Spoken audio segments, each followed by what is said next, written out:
जप तप करे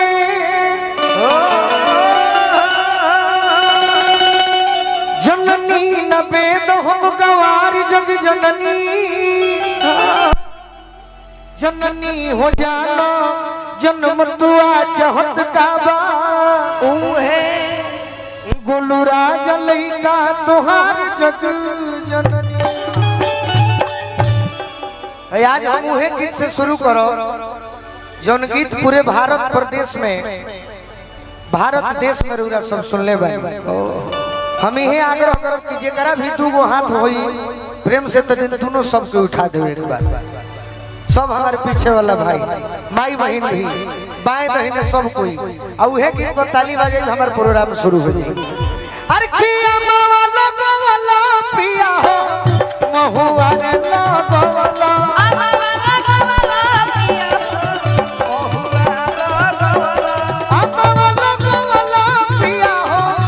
महुआ रे गोवाला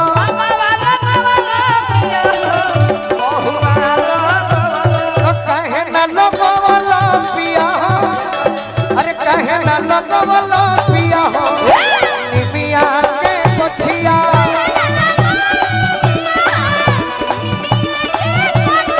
कहे न लगवाला पिया हो निमिया के मछिया कहे न लगवाला पिया हो निमिया के मछिया अमवाला गोवाला पिया हो महुआ रे गोवाला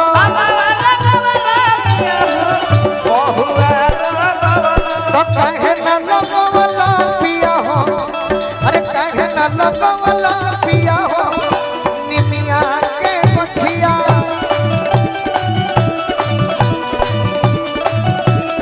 कहे न लगवाला पिया हो निमिया के मछिया।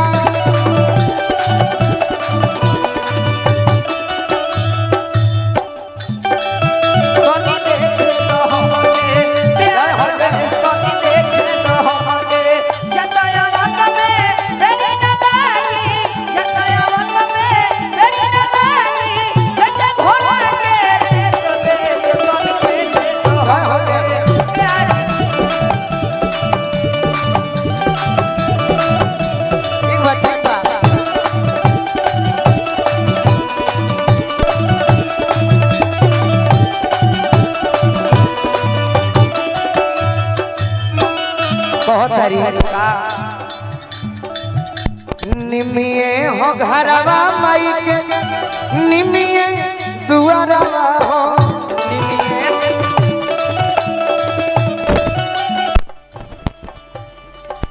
भावे नाही को बहुनिका पकड़ी पिपारा हो भावे नाही को बहुनिका पकड़ी पिपारा हो भावे नाही को बहुनिका पकड़ी पिपारा हो भावे नाही को बहुनिका पकड़ी पिपारा हो। गिन के 5 गो गीत हम सुनाई छोटा छोटा लेकिन भोजपुरी के ओरिजिनल सुनाई। किया यार लगवाला अरे पिया हो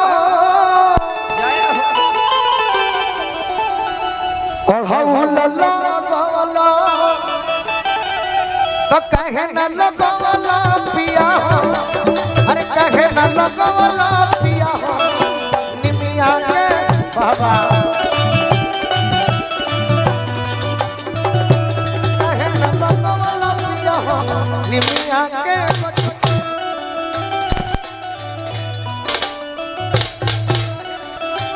पिया हो निमिया के मछिया